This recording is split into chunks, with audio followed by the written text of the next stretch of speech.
Welcome all to Whispers in the Dark, where shadows breathe and forgotten voices stir. Step beyond the veil and lose yourself in a realm where reality fractures and nightmares whisper lullabies. Here we conjure true psychological thrillers, haunted tales, and horror stories that burrow deep beneath your skin and nestle in the quiet corners of your mind. Each story crackles like old film reels, unspooling secrets too heavy for daylight. Whether it's the slow unraveling of a fractured psyche or the cold caress of something unseen lurking just behind you, we promise narratives that will haunt you long after the final word is spoken. So get ready, dim the lights, slip on your headphones and listen closely for the whispers in the dark, and subscribe if you dare to return. I was not always the kind of person who believed in superstition. Even now, I hesitate to use that word, skinwalker, as if naming it might draw it back to me. But you must understand, some truths wear skins of folklore to keep themselves hidden. Last October, I inherited a small cabin from my estranged uncle Elijah. I'd only met him once as a child. My mother didn't speak of him after that visit, just tightened her lips when his name came up, like there was something foul in the air. The cabin was buried in the Sangre de Cristo Mountains in northern New Mexico, bordering land sacred to the Diné. She begged me not to go. I didn't listen. I told myself I needed the solitude. My work as a historical linguist had stalled, and I fancied I might find inspiration there, perhaps in the local dialects, or in the journals my uncle reportedly left behind. But in truth, I was trying to escape the noise of my life, a recent divorce, mounting debt, and a creeping suspicion that I was becoming irrelevant in my field. The cabin was unimpressive. Cedar walls gone grey, roof slightly bowed. The porch sagged like a mouth in mid-sigh. Inside it smelled of dust and pine sap, with faint undertones of mildew. But what struck me most was the silence. Not peaceful silence, but a kind that presses against your ears until you start to imagine things moving just outside your range of hearing. The first few nights were uneventful, if uneasy. I spent them cataloguing Elijah's notebooks, full of obsessive scrawlings about skin thieves and the old tongue before fire. He'd annotated pages in a mixture of English, Diné, Bizat, and symbols I didn't recognize, some almost cuneiform in nature. More than once, I found myself staring too long at the same phrase. It does not wear the face, it becomes the memory of the face. I assumed it was metaphor until the fifth night. That was when I saw it. I had just come in from splitting firewood when I noticed footprints in the mud around the back of the house. Human footprints, barefoot, wide-set and wrong. The toes were too long, almost curled like a primate's. I followed them about 20 yards into the woods. Before they simply stopped, I returned to the cabin and locked the door. That night, the silence became oppressive. I remember sitting by the fireplace, too tense to read, when I heard the knock. 4 slow raps on the door. I froze. I told myself it was a hiker or an animal. But when I called out, there was no reply, just the creak of the porch boards under weight that moved too fluidly for any human gait. Then silence again. The next morning I found a dead coyote at my doorstep. Its mouth had been pried open, and inside was a stone, smooth, black, and warm to the touch. I threw it into the trees and decided to drive into town. The locals were tight-lipped. When I mentioned the word skinwalker, an old woman outside the general store spit on the ground and refused to meet my gaze. A younger man finally pulled me aside and said, "You're on the wrong land, friend. It remembers your uncle. It remembers you." I left that afternoon with a sour taste in my gut and returned to the cabin by dusk. That's when the dreams began. They were not dreams exactly. I'd awaken to find myself outside, barefoot in the frost, facing the woods, or I'd wake to a sound. My own voice calling from beyond the tree line, saying things I didn't understand in a tongue that curled in my brain like smoke. Once I looked into the mirror and saw my mouth moving, though I wasn't speaking. I began keeping the fire lit at all hours. The journals started making more sense, or perhaps I was simply descending into the same fever Elijah had. He wrote of a being that did not imitate but inhabited, a predator that wore the form of those it had observed long enough, but more terrifying. It believed it was them. It wasn't copying, it was becoming. On the 11th night, I heard my uncle's voice outside the window. "Let me in, Elias," it rasped. "You left the fire too low." I didn't answer. The face that peered in was his, but not. His eyes too large, set slightly wrong, like someone remembering a face from a dream. It smiled too widely, and then it spoke again, and this time it sounded like my voice. I ran. I didn't take the truck. I just ran into the trees, heart jackhammering, until the cold and exhaustion stopped me. I slept hidden beneath a deadfall, and when I woke, I walked until I found the ranger station. They said the cabin was empty when they checked. No sign of forced entry, no footprints. But I know what I heard, what I saw. I returned to the city, moved apartments, changed my number, got rid of all the mirrors. But last week I woke in the hallway at 3:12 a.m., the front door wide open, the carpet soaked with mud that led from outside to my bedroom. And the worst part isn't that I don't remember getting up. It's that when I checked the security camera footage, there was no footage, not even static.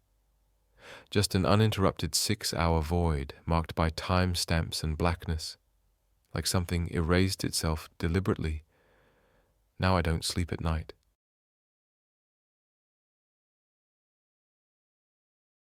We thought we were doing something harmless, something vaguely primal and romantic. A weekend beneath the stars, free from the static of cell service and the hum of city lights. 4 of us. Myself, Mark, Daniel, and Tyler. College friends, once inseparable, now drifted by jobs and marriages and invisible fractures that come with time. We chose the Jemez Mountains for no reason more mystical than the fact that Daniel had a map with a hand-drawn trail from his uncle, who used to hunt elk in the area, a forgotten path off a forgotten road. No campgrounds, no signs, just a place barely marked at all. That appealed to us. The idea of being alone in the woods, untouched, unwatched. Foolish maybe, but it felt pure then. The first day was fine. Serene even. The weather held, the air was thin but crisp, the forest leaned in around us, tall black pine silence and moss-covered rocks, and sky only visible through ragged green canopies. We made camp near a dried creek bed, where the trees thinned out just enough for firelight not to feel swallowed. We drank, told stories, slipped into that easy rhythm that only old friends can manage. Mark laughed too loudly, Daniel chain-smoked like he always did, and Tyler said something about how quiet it was, and how he hadn't realized until now how loud his apartment back home truly was. I didn't say much, I just listened, and maybe that's why I heard it first. A soft clicking from the trees, like bones lightly knocking together. It stopped when I turned my head. The fire crackled. Nothing else happened. That night I couldn't sleep. I lay in my tent, listening to the wind move through branches that didn't seem to move. Click, click, click. Never in rhythm, never repeating, then silence. I told myself it was a bird, some insect. Branches shifting in the cold. The mind fills empty air with what it knows, or what it thinks it knows. I slept fitfully. In the morning, Daniel was already gone. Mark thought he'd gone to relieve himself, but the hours stretched and the sun passed its zenith and the firewood stack burned low, and still Daniel had not returned. We spread out in pairs and called his name, navigating the slopes and thorned brush like city men in borrowed bodies. No sign of him, not a footprint, not a sound, just trees and the dry bed of the stream, and the sense that we were being watched. Not followed, watched. Tyler found his lighter placed neatly on a flat rock near camp. The lighter Daniel always carried, silver and scuffed with the initials DR etched on the side. We called off the search at nightfall, built the fire higher. I didn't say it aloud, but I didn't want to walk into those woods again in the dark. We slept in turns, 3 men sitting closer than before. No one talked much. The silence had teeth now. It chewed at thought. It fed on the hours. Tyler broke the silence around 3 a.m. He said he'd heard someone whisper his name, low, urgent, coming from the tree line. Mark got up, flashlight in hand, and went to check. I begged him not to. I don't remember doing that. Not until later. But I know now that I did. I heard myself pleading like a child. Mark never came back. Tyler screamed when we found Mark's flashlight still on, face down in the dirt 20 feet from the edge of camp. The batteries were dead, which doesn't make sense. It was brand new. That morning I told Tyler we had to leave. I don't think he heard me. He sat by the ashes of the fire, staring into nothing, his lips moving slightly as though speaking to someone I couldn't see. He wouldn't meet my eyes. I packed my things anyway. But I couldn't find my compass. I always keep it in the front pocket of my pack, clipped in place. It was just gone. I had to rely on memory and terrain to guess which way we'd come. We walked in silence, though Tyler muttered to himself with increasing agitation. Sometimes I thought he was talking to me, but his eyes remained fixed on the middle distance, like he was watching someone walking beside us, someone I couldn't see.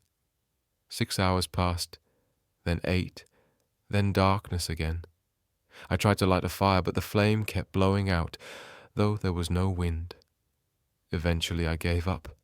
I stared into the blackness, and it stared back. And then I heard it again, click, click, click, followed by breathing. Not mine, not Tyler's, wet and rhythmic, too close.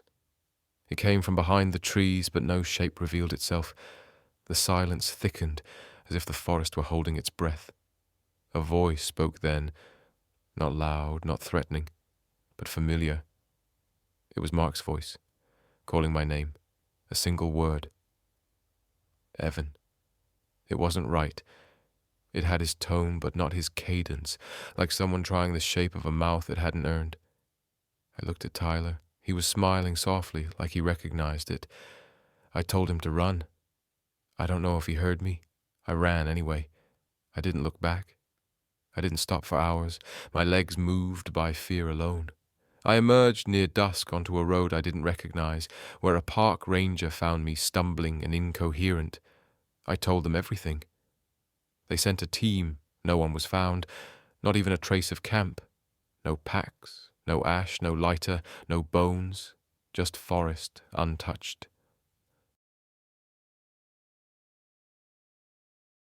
We rented the house because it looked like the kind of place no one remembered anymore, an old Victorian far off any paved road, surrounded by wind-worn hills and crooked trees leaning like they were listening. Tyler's idea, a late-night thread that began with nostalgia and ended with a booking confirmation, a VRBO listing promising rustic charm and mountain seclusion. We hadn't seen each other in years, so it felt necessary. Proof we were still friends. The drive was longer than expected. Cell signal dropped after the third cattle guard and GPS sent us in circles. But we found the house sagging and pale, its porch tilting like it was too tired to stand. Inside it smelled of old wood, damp earth, and something faintly chemical like bleach, barely masking deeper rot. The furniture was original, heavy chipped, cloaked in dust that stirred when we moved. Outside, the wind never stopped. Not violent, just constant, like a breath held in the trees. The first night was uneventful in that subtle way, you only notice later. We drank, played cards, laughed. Tyler said something about how quiet it was, and we all agreed too quickly, like we were trying to believe it. It was around 2 a.m. when I thought I saw someone watching us from the tree line. A dark shape too still to be natural, gone when I looked again. I didn't mention it. The next morning something felt off. Tyler was quieter, his humor more forced. His eyes kept flicking toward the hallway that led to the basement door, though none of us had opened it yet. He said he hadn't slept, heard someone walking at night, footsteps that paused outside his door. I told him he dreamt it, but I was lying. I'd heard it too, a deliberate rhythm. I tried the basement door while the others were outside stacking firewood. It was unlocked. The stairs were steep, the air colder as I descended, like the house exhaling something hidden. The room was small, cluttered with broken furniture and stacks of old newspapers. Most unreadable, except one front page pinned to the wall. Local family vanishes, only ashes remain. Beneath it was a photo of the house, same porch, same tilt. Date: 1982. I backed out, told myself it was a coincidence. Houses like this always have a story. That night was colder. We lit the fireplace, but the heat didn't seem to reach us. Tyler kept glancing toward the window, then the mirror above the mantel, squinting like he saw something moving. Mark was the first to say it out loud. The reflections weren't right. He said when we stood near the mirror, it took too long to show our movements, as if it had to remember us. I laughed, but my skin went cold because I'd noticed it too. When I smiled in that mirror, it felt like it was smiling first.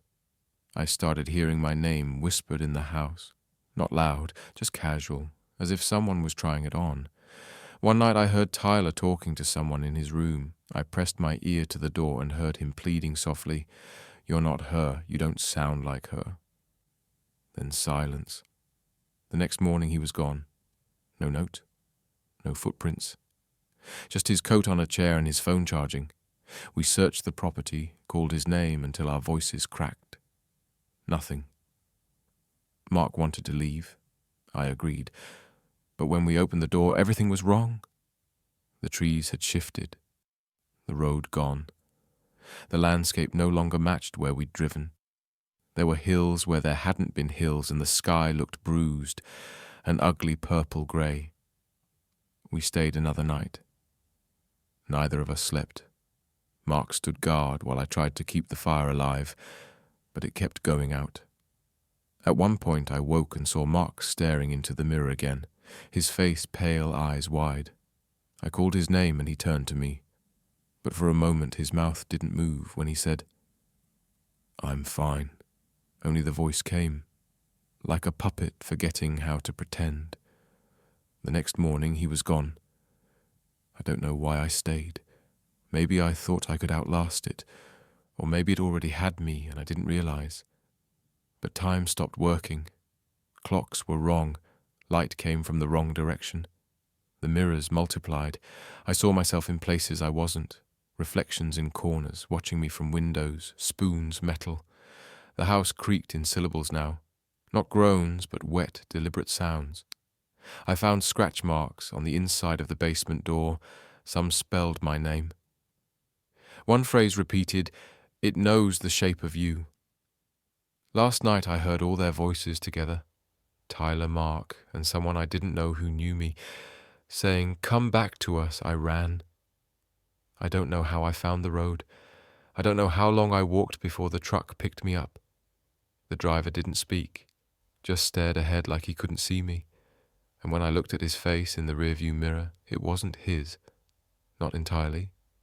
It flickered, like light underwater, settling on a face I recognized but couldn't name. I'm back in the city. I haven't told anyone. I've tried to forget. But every mirror holds too long. Every reflection waits. And sometimes when I speak, I hear an echo that doesn't match my lips. A delay, a mimicry, a hunger that's learning. I think it's already wearing me. It started with the silence, not the ordinary kind that falls when a house settles or when the wind steals outside, but a deeper one, thick and slow, like the air itself was listening. I was 16, home alone for the first time in a long weekend. My parents off visiting my uncle 3 states away. I'd assured them I was old enough, capable, glad for the independence. They believed me. They shouldn't have. The house was nothing special. A split level in a tired part of town, trees too close to the walls, and a basement that always smelled like damp cloth no matter how many times we cleaned it. I'd grown up with its noises, knew the thumps of the fridge, the whisper of the heating vents, the creak 2 steps from the top of the stairs. I knew them until that weekend, because that weekend, something else learned them too. The first night was uneventful enough. I made ramen, watched movies, stayed up too late. The silence crept in sometime around 2 a.m. when I paused the movie and realized the house had gone flat. Not just quiet, but void-like, as if it had sunk inward, every surface swallowing sound. I remember blinking at the paused screen, listening, waiting for the hum of electricity or a passing car. Nothing. I stood up, went to the window, looked out and saw the street unusually dark. No porch lights, no stars, just a dull heaviness pressing down on the glass. Then I saw movement by the tree in our backyard. Something tall, too tall, its limbs all wrong, like it had too many joints. It stood there, not moving, not breathing, just watching. I blinked, and it was gone. I didn't sleep that night. The next day I told myself I'd imagined it, that I'd fallen asleep on the couch and dreamed it, like a waking nightmare brought on by too much caffeine and not enough food. But that afternoon the back door was open when I came in from checking the mail. I hadn't opened it. I knew I hadn't. I locked it again, checked the windows, turned on every light. I tried to call my parents, but the call dropped halfway through, garbled voices, and then nothing but a low hiss. I tried again. The number didn't exist. My phone showed no bars. I checked the Wi-Fi. Disconnected. All of it disconnected. That night the silence came earlier. Around midnight I noticed the heater hadn't kicked in, even though it was freezing. My breath fogged in front of my mouth, and still nothing. No hum, no clicks, just the groaning bones of the house stretching under pressure it shouldn't have felt. I tried to sleep upstairs, but every time I closed my eyes I heard whispering, just faint enough to not make out the words, but steady, like a conversation happening behind a wall. I got up, followed the sound down the hall, and found myself in front of the attic door. I didn't even remember walking there. My hand was on the knob before I knew what I was doing. I didn't open it. I went back to my room and pushed the dresser in front of the door. The next day I found tracks in the backyard, not footprints exactly, but indentations, like something heavy had moved in a circle near the tree where I'd seen the figure. Strange marks in the dirt, as if hooves had dragged along the grass in slow, deliberate arcs. I took a picture, but when I checked my phone there was nothing, just a blurred grey screen. I tried again. The screen cracked in my hand. I hadn't dropped it. That night the whispers came closer, as if whoever had been speaking had stepped into the room and was now breathing just behind me. I refused to turn around. I stared at the window across from my bed and saw something reflected that wasn't me. Same clothes, same face, but not me. It smiled when I didn't. It blinked when I didn't. It mouthed something I didn't understand, and then it vanished. I moved to sleep in the living room, thinking I could stay awake until morning, but the TV wouldn't turn on. The power had gone again, and outside the wind had started howling, not moving the trees, but threading through them like a voice speaking through a hollow bone. I heard footsteps on the roof around 3 a.m., slow and heavy, Then the sound of something sliding down the wall, sharp like claws. The power flickered once, came back, and when the lights returned, there was something standing in the hallway, a shape wearing my face, but stretched like the mouth had been pulled wider, the eyes black and glinting, skin too smooth and too still. It looked at me and said my name perfectly. I ran into the kitchen, grabbed the knife we never used because it was too dull, and locked myself in the pantry. I could hear it walking around, calling my voice through the house, sometimes deeper, sometimes like my mother, sometimes like no one I'd ever heard before. I didn't sleep. I think it waited just beyond the door, listening to me breathe. In the morning it was gone, or hiding. I checked every room, called my parents again. Still nothing. The clocks had all stopped at 3:17. The mirrors didn't show reflections anymore. Just the room behind me, like I wasn't standing there at all. I haven't left the house. I don't think I can. The door's open to nothing now. I've hunted these woods since I was 9. Knew them like I knew the lines on my palm, the way each ridge dips into the next, and how the wind threads through the trees before dusk settles in tight and still. Years have passed and I've seen storms tear through and regrowth creep back like nothing ever happened. But the woods remember. The trees lean a certain way. The ground shifts under you if you're not paying attention. There's a rhythm here, older than anything we've named, and that rhythm doesn't like being disturbed. I never hunted for sport. It was for meat, for quiet, for something close to reverence. But last November, something changed. A cold came down too fast, settled into the soil and didn't leave, like the forest had stopped breathing. I noticed the silence first. Not the usual hush of wildlife, sensing your presence, but a complete absence of life. No birds, no insects, just the slow grind of snow beneath my boots and the whisper of branches shivering in air that didn't move. I set up camp, like always, just north of Split Creek, near the stone outcrop the locals call Devil's Spine. Not because they believe in anything, but because names matter out here. Night came heavy. I built my fire small, drank a black coffee, cleaned my rifle. I should have felt peace out there. But there was this pressure behind the eyes, like someone was standing just behind me, never touching, just watching. The wind shifted, and with it came a smell, something wrong. Spoiled meat left out too long in a wet cellar, something not meant for the open air. I slept with the rifle across my chest, woke up once to the sound of cracking branches. Not far, not close, like whatever made it didn't care if I heard. The next day I found tracks. Not deer, not elk. Something bipedal but wrong. Too deep in the toes, too splayed and sunken into the frost. Like whatever left them was heavier than it should have been. They circled the camp and stopped 10 feet from where I slept. No prints leading in, no prints leading out. Just there. I followed them for hours until they vanished into a thicket where the trees grew closer than I remembered. The bark on those trees was clawed, not scratched like a bear would do, but stripped in long, deliberate curls, peeled back as if to see what was underneath. I turned back then. The compass spun. My GPS blinked out.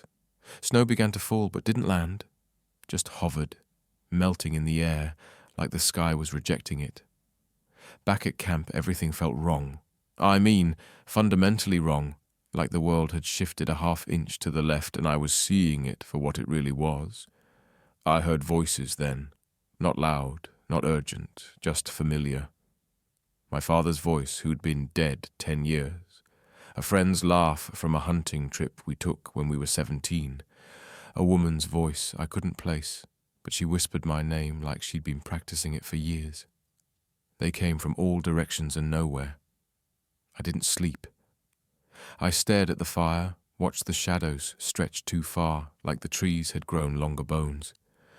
I left at first light, tried to hike west toward the main trail, but the landmarks were gone or wrong. The creek flowed uphill. The rocks had faces worn into them, not carved, just present like something old had looked out from beneath them and left impressions. I walked until my legs burned, then saw smoke rising through the canopy. A house stood in the clearing. I'd never seen it before. A rotted 2-story with windows like blind eyes and a front porch warped into a sneer. The door opened before I touched it. I stepped inside because something in me said not to, and I don't like being told what to do. The air was wet and warm, smelling of rust and wet leather and something sweet gone bitter. The floorboards gave but didn't break. The wallpaper pulsed gently like it was breathing. The mirrors in the hall didn't reflect me, not exactly. They reflected something wearing me. Same face, same eyes, but deeper, emptier, like it had forgotten how to pretend. I heard something in the walls, a sound like a throat clearing but drawn out, wet and deliberate. I made it to the second floor where the doors numbered 5. Each one was slightly ajar. Each one whispered my name when I passed. I opened none of them. I turned to leave, but the stairs were gone. The hallway stretched on, endless, repeating until I saw a figure at the far end. It stood still, then moved without moving, closer between blinks. Human but not quite, skin too smooth, shoulders dislocated, eyes like pools of stagnant water. I raised my rifle, but it smiled and I dropped it. My hands wouldn't obey. I stepped backward, and it stepped forward until it was where I had been, and I was where it had come from. It opened its mouth, and I heard my voice ask, "Are you ready to be worn?" Then I woke, or thought I did, back at camp, fire long dead, snow untouched. My boots were dry, my rifle clean, but my skin felt too tight. My breath steamed wrong, curling sideways, upward, shaped like words I didn't say. I walked out, found the trail somehow, and never returned to that section of woodland ever again.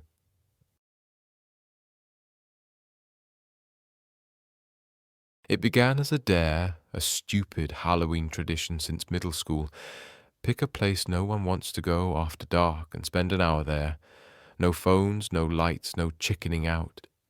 This year, it was the McCall farmhouse, rotting in the woods past the train bridge, near where the asylum used to be. We were 17, 4 of us, Jess, Micah, Liam and me. The house had been empty for decades, windows boarded, roof slouched like it was tired. The air out there felt wrong, not cold or dead, but expectant, like the trees were holding their breath. I should have known something was off when the birds stopped singing halfway there, or when Liam joked we'd find squatters and no one laughed. We pushed open the door. It groaned, but didn't resist. The air inside was thick, not dusty, but heavy, like walking into the breath of something asleep too long. Splintered beams cast crooked shadows, wallpaper sagged like dead skin, and the floor whispered under our weight, just soft enough to wonder if we'd really heard it. Micah wanted to split up, but none of us moved. None of us would admit how bad it felt, the pressure behind the eyes, the distant, almost sound like humming through clenched teeth. We set a timer for an hour, like it mattered, and sat in the living room near a collapsed piano. We talked nonsense, trying to keep things light, old stories, candy, school costumes, but we kept pausing, tilting our heads like we were hearing something faint and wrong. I thought I saw something behind Jess once, a flicker, like heat, but it was gone. Then the light changed. Not darker, not brighter, just off, like shadows weren't following rules anymore. I checked my phone, even though we weren't supposed to. It was dead. Jess's too. Micah's screen was frozen on a text from his mom, but the words weren't right. like someone heard speech but never wrote it. Come home, come fast, he's in the walls. He said glitch, but his voice cracked. Liam stood to pee and never came back.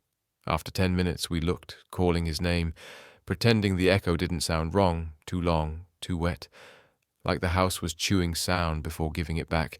The bathroom was empty, but the mirror was fogged, like someone had stepped out of the shower, and written in it was one word. Where? The door slammed behind us, hard enough to rattle our teeth. Jess screamed. I yanked the knob. It spun without catching. Silence again, thick and buzzing like pressure in the skull. When we opened it again, we weren't in the hall but at the top of the basement stairs somehow, even though the bathroom didn't lead there. The light was gone. Swallowed. Jess stepped down first and we followed, because being alone felt like dying. The basement was colder, wet like breath, and smelled of rust and something older, like rot under stone. I saw Liam then. Or what wore Liam? Same hoodie, same stance, same laugh, but the eyes were wrong. Black, still, and the smile was too careful, like it studied human faces and never quite got it right. It vanished deeper into the dark. Jess whispered that she saw her brother, which made no sense. He'd been gone years.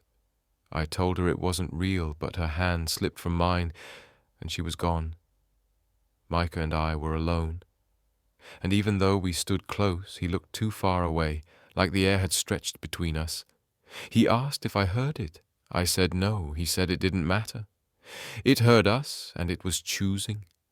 He said something was trying on our skins, figuring out how to wear us, how to walk out into the world like us.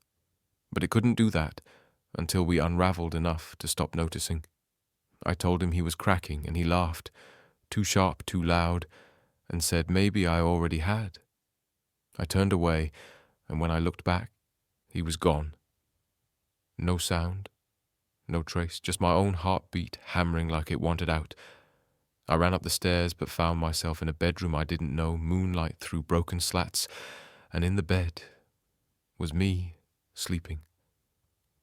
A shadow stood over the body, arms too long, neck bent wrong, and when it turned I saw my own face stretched over it like a badly fit mask.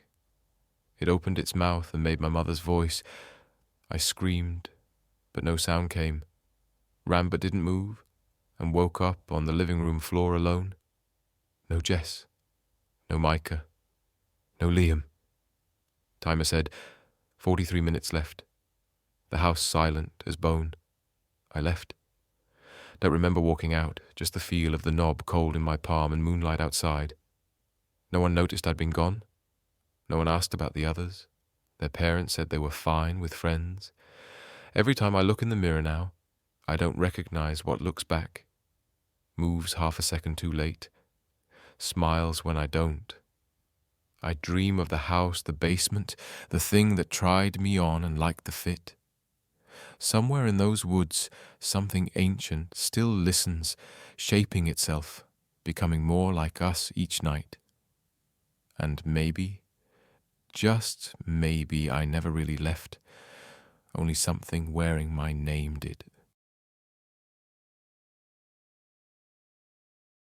It was supposed to be a joke, a detour, a relic from childhood that didn't age well. A trip to Hollow Vale, that decrepit amusement park off Route 19. My friend Caleb's idea of nostalgic irony. It hadn't technically closed, just decayed into irrelevance, kept alive by rumors and kids daring each other to sneak in after dark.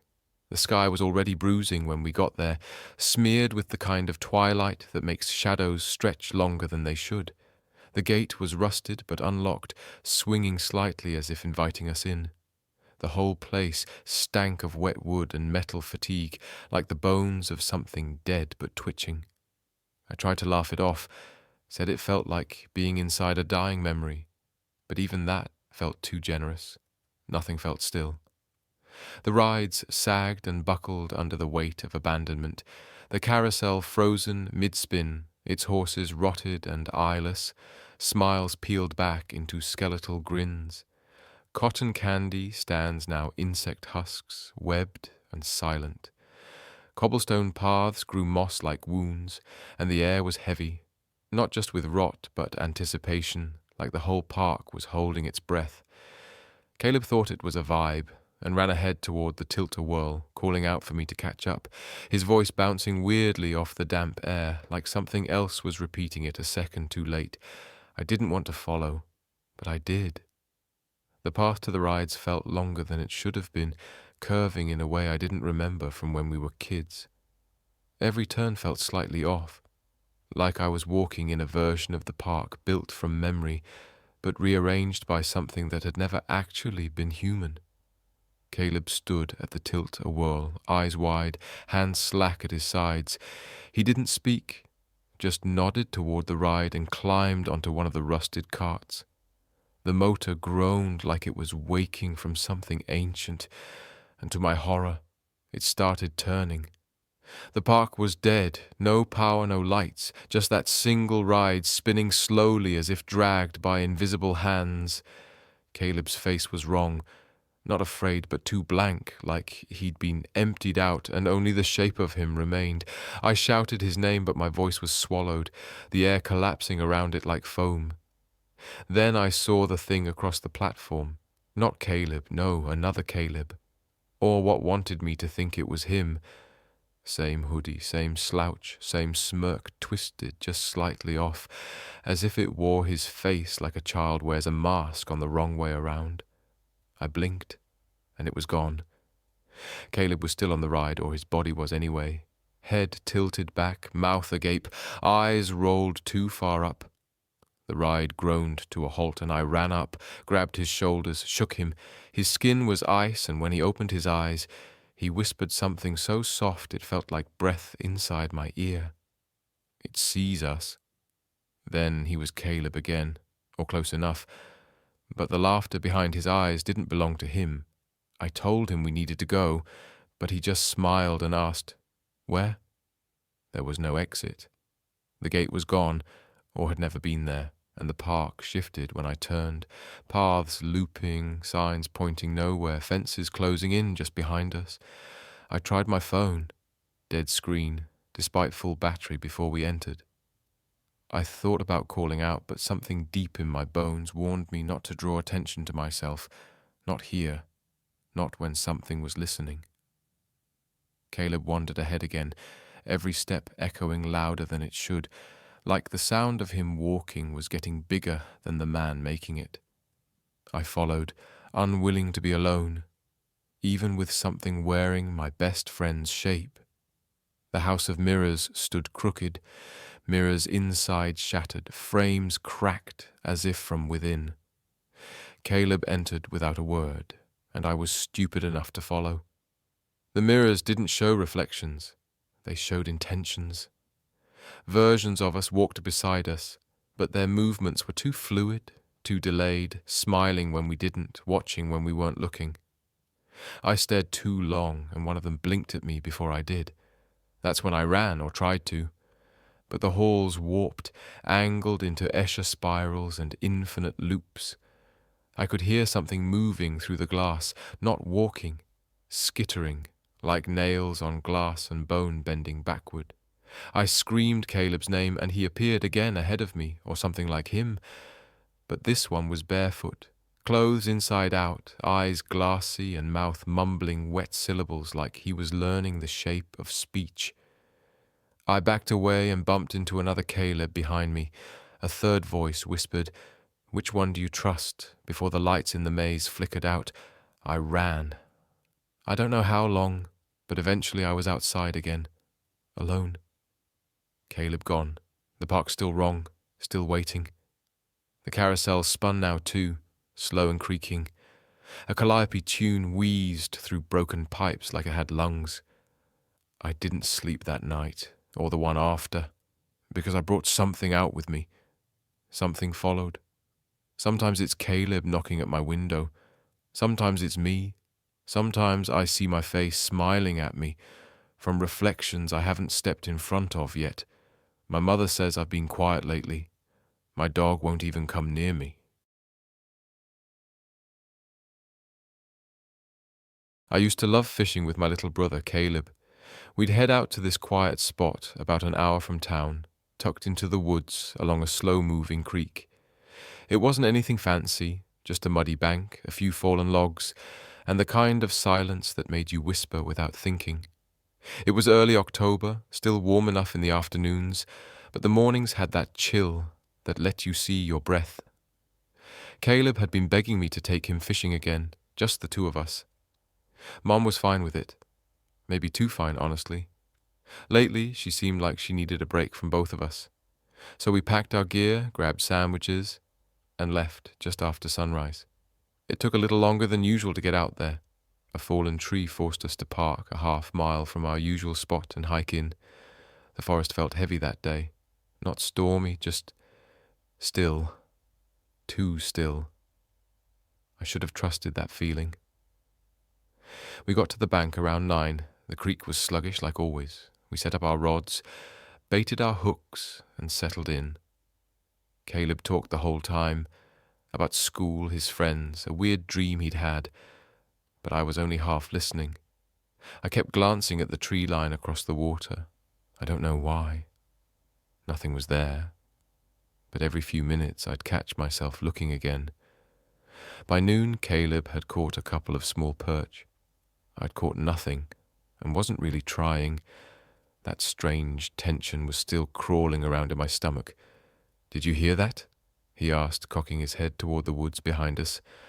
I hadn't, but I said I had, just to calm him. Probably a deer. He nodded, but his eyes stayed on the trees. It sounded like... Never mind. I forced a smile. "You spooked yourself." We went back to fishing. 10 minutes later, I heard it too. A branch snapping. Not like from the wind or a squirrel, but loud, deliberate. I stood up, scanning the trees. "Hello?" I called out. "Someone there?"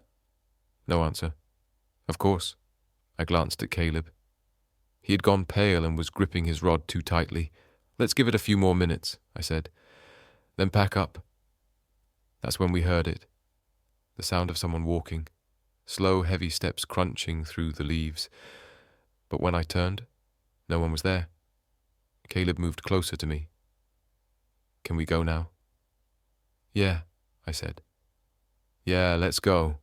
We reeled in fast and shoved everything into our packs. I tried to act casual, but my hands were shaking. The woods felt wrong. I don't know how else to put it. Every tree looked too sharp. Every shadow moved too much. Halfway back to the car, we saw something on the trail ahead. A deer, maybe. No, it was on 2 legs. Thin, tall. Unnaturally tall. Caleb froze. "What is that?" The thing turned slightly. It looked like a man wearing the hide of something else. Its limbs were too long, its shoulders hunched and twisted. Even at that distance, I could tell it wasn't right. Then it made a sound. It was my voice. I swear to God, it spoke in my voice. "Caleb, come here. It's okay." I didn't even think. I grabbed his hand and ran. We didn't stop until we saw the car. My legs were jelly, lungs burning. I fumbled the keys. Caleb kept looking back, certain it was behind us. We didn't talk on the drive home. When we got to the house, Mom was waiting. She was on the porch, smiling like everything was fine. "Did you boys have fun?" she asked. I nodded too quickly. "Yeah, just tired." She looked at Caleb. "Catch anything?" He didn't respond, just went inside. That night I had the worst dreams, twisted versions of the trail, of the thing calling my name in different voices. Sometimes it was my mom's voice, sometimes Caleb's. The next morning, I found Caleb sitting on the porch. He hadn't slept, eyes wide, hands clenched. "She followed us," he whispered. "Who?" "You saw it. You know." I didn't answer. Over the next few days, things got worse. Caleb stopped eating. He kept locking his bedroom door. Sometimes I'd wake up and hear him talking to someone, except no one answered. Sometimes I'd hear scratching on the walls, but only from his room. I told Mom. She said it was just stress. Boys get wild imaginations, she laughed. One night, I caught him trying to sneak out the front door. He had his coat on and a flashlight. She wants me to come back, he said. Says I'll be safer in the woods. I yanked the flashlight from his hand. It's not her. He looked up at me, tears in his eyes. Then why does she sound so much like you? The next day, he was gone. Vanished. No sign of forced entry, no note, no footprints, nothing. The police searched the woods for weeks. They found his fishing pole snapped in half lying on the trail, that's all. It's been months now. I still fish sometimes. Alone. I know I shouldn't. But sometimes I hear him calling from across the creek. Sometimes he sounds like himself, and sometimes he sounds like me. We weren't even supposed to be there that weekend. Hannah had found the trail online, a moderately challenging loop near the base of an old ridge about 2 hours outside the city. Secluded but well reviewed, lots of couples posted pictures of their dogs playing in the streams, leaves turning gold around them. I said yes, mostly to make her happy. I like the outdoors in theory, but not when it involves sleeping on rocks and peeing behind trees. Still, I loaded up the car, tossed in the tent and sleeping bags, and let her navigate while our dog Milo whined with excitement in the back seat. It started off fine. The weather was perfect. Cool but not cold. Clouds rolled across the sun, casting everything in this moody, soft light that made the forest feel older, quieter than it probably was. We hiked in about 4 miles before setting up camp just off the trail beside a narrow creek. Milo darted between trees and snapped at leaves while Hannah unpacked sandwiches and tried to teach me how to read the topographical map. Nothing felt wrong then. I remember that clearly. It didn't start until after sunset. We'd eaten, cleaned up, unzipped the tent flap to let in air, and were just sitting there listening to the frogs and distant sounds of wind through the brush. Milo's ears perked up first. He was lying at my feet, head down, when suddenly he tensed and looked toward the creek. I followed his gaze but saw nothing, just shifting shadows and water glinting in moonlight. Then came the crunch of leaves, 1, maybe 2 footsteps, not animal-like. Heavy, deliberate. I sat up. Hannah froze beside me. Probably another hiker, she whispered, but she didn't sound sure. Milo growled, low and uncertain. I stood and shone my flashlight toward the trees. The beam bounced against bark. Nothing else, I called out. Hey, someone there? Silence. Maybe a breeze rustling the leaves, but nothing answered. We zipped the tent closed that night and kept Milo between us. He didn't sleep. Neither did I. The next morning, Hannah laughed it off. Could have been a deer, could have been our imagination. I wanted to believe that I really did. We packed up and decided to keep going rather than turn back. The trail looped westward, uphill into denser woods. Milo kept looking behind us. He wouldn't stop tailing the rear, ears perked, nose low. Around midday, we found claw marks on a fallen tree trunk. Not huge, but deep. Long, 4-pronged. Hannah said it was probably a bear. I'd seen bear scratches before. These weren't the same. The spacing was off, too narrow, too precise. Like something mimicking a bear, but not quite getting it right. That night we camped higher up. Nothing around us but moss-covered stone and silence. No owls, no insects, not even wind. We didn't start a fire, just lay in the tent waiting. Milo didn't growl this time. He whimpered, curled against my chest like he was trying to disappear. Hannah clutched my hand. I didn't realize how hard until my fingers went numb. Then, just past midnight, something walked through the leaves again. Not rushed, just slow, heavy, like it was dragging one leg.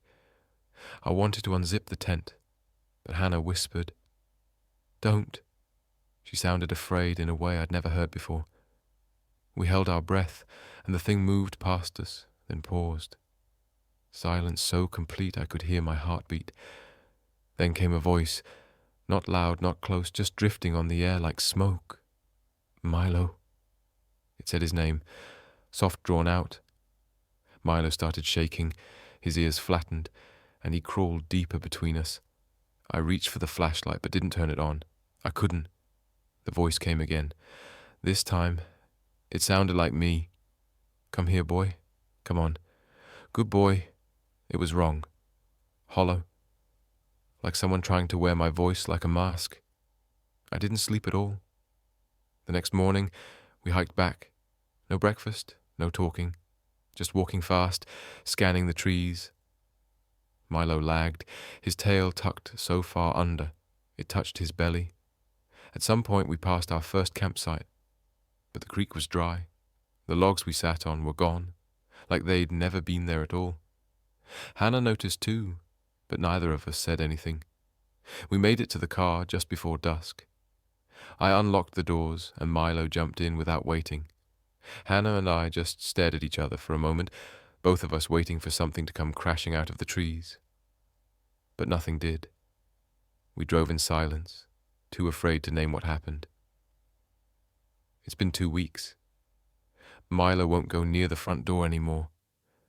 He sits at the bottom of the stairs and watches it, ears back, teeth slightly bared. Hannah doesn't talk about the trip. Sometimes I catch her staring at the wall, like she's waiting for a sound only she can hear.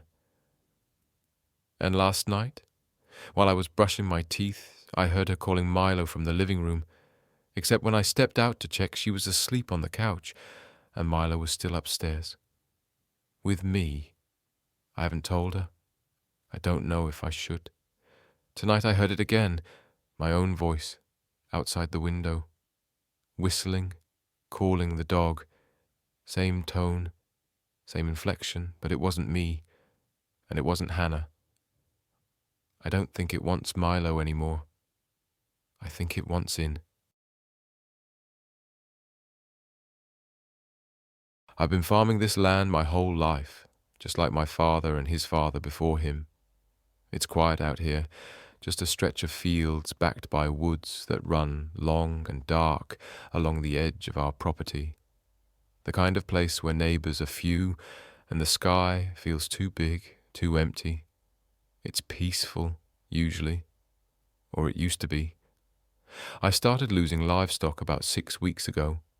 First it was a lamb just gone one morning. No blood, no tracks, nothing. Just an open gate swinging in the wind and a silence that felt too heavy. I figured maybe a coyote, though I'd never seen one come close to the barn before. I fixed the fence, strung up some motion lights, did what I could. Then the next week, a ewe went missing. Same thing. Vanished, without a sound, without a sign. I checked the entire field, the woods beyond it, even the riverbank. Nothing. I started staying up later, watching the monitors, walking the property at night. Sometimes I thought I heard something just out of sight, a crunch of leaves, a breath between the trees. But when I turned my flashlight that way, there was nothing there. I didn't tell anyone, not at first. What was I supposed to say? That something was stealing my animals without leaving a trace. Then came the 3rd week. A bull calf I'd just weaned was taken. I found the gate wide open, hinges still locked tight. It hadn't been broken into, it had been opened. With hands. I knew then this wasn't some wild animal. I installed cameras, though I doubted they'd help. They didn't. The next 2 nights, the feed bins were raided, bags torn open by something that didn't leave a single footprint, just shredded plastic and silence. I showed the footage to the sheriff, a whole lot of static and blur, a few frames that looked like movement, but no clear shape. He gave me that polite nod, said he'd send someone to patrol the road, but I could tell he thought I was wasting his time. My neighbor Clay came by a few days later, saw me standing by the barn with a rifle. He asked what was going on, and I told him straight. Something was taking my livestock. He laughed until I showed him the empty pens and the torn-up feed bags. Then he got real quiet. He said something strange had been happening to his chickens, too. They weren't disappearing, just acting wrong, hiding all day, won't lay, won't eat. He said he thought he saw a man standing by the coop one night, but when he shined his light, there was nothing there.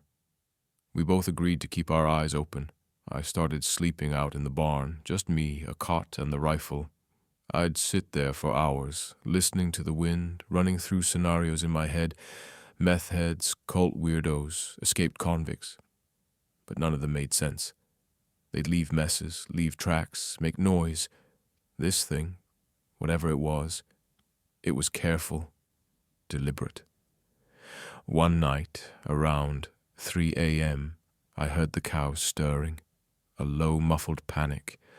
I grabbed the rifle and slipped out of the barn, keeping low. I didn't use the flashlight. I didn't want to give away my position. The moon was full, casting long shadows across the pasture. That's when I saw it. A figure standing by the far fence, tall, slender, arms too long. It wasn't doing anything, just standing there, watching. I raised the rifle, but something in me locked up. I couldn't pull the trigger. It didn't move at all, until it did. In 1 second, it was standing still, and the next, it was halfway across the field. A blink. That's not something a person can do. I backed into the barn, locked the doors, didn't sleep a second. The next morning I found another calf gone. The only sign it had ever been there was the rope, lead it had worn, curled neatly on the ground like someone had removed it with care. I stopped calling the sheriff, stopped telling Clay. I don't think they'd believe me now, even if they wanted to. A week later I found hoofprints in the woods, but not cow prints. They looked human, mostly, except they were wrong. Toes too long, heel too narrow. Like someone had tried to copy a foot and messed it up. I haven't slept more than an hour or two since. I keep hearing voices at night. Not loud, just whispers drifting through the barn. Sometimes they sound like my dad, who's been dead 10 years. Sometimes they sound like me, and once, God help me, they sounded like the calf I lost last month, bleating from the dark, soft and pitiful. I nearly opened the door before I caught myself. I don't know what it wants. Maybe nothing. Maybe it just likes watching me unravel. The land feels sick now. The soil's fine, the crops grow, but the air, it tastes different, like copper and rot. Even Milo, my old sheepdog, won't go near the barn anymore. He just lies on the porch and growls at nothing. Last night I found the fence torn down, again. But this time, there were prints leading away from the barn. 2 sets. One human, one not. But they were side by side like it had brought someone with it, or something. I didn't sleep. I just sat in the dark, listening, rifle across my lap, watching the trees shift against the stars. I don't know how much longer I can keep this up. The animals are almost all gone now. Just me and Milo left. If you enjoyed the journey and survived it, don't forget to like the video, share it with someone who sleeps too easily, and subscribe for more original horror stories delivered straight into your nightmares. And if you have a true tale or twisted idea you'd like me to bring to life, leave it in the comments below. I read them all. Some of my favorite stories come from minds just like yours. And so the final candle is burned out, but some stories never really end. They wait in the corners of your mind, and now so must you. You have heard the incantations of the demised, the shadows sworn to secrecy.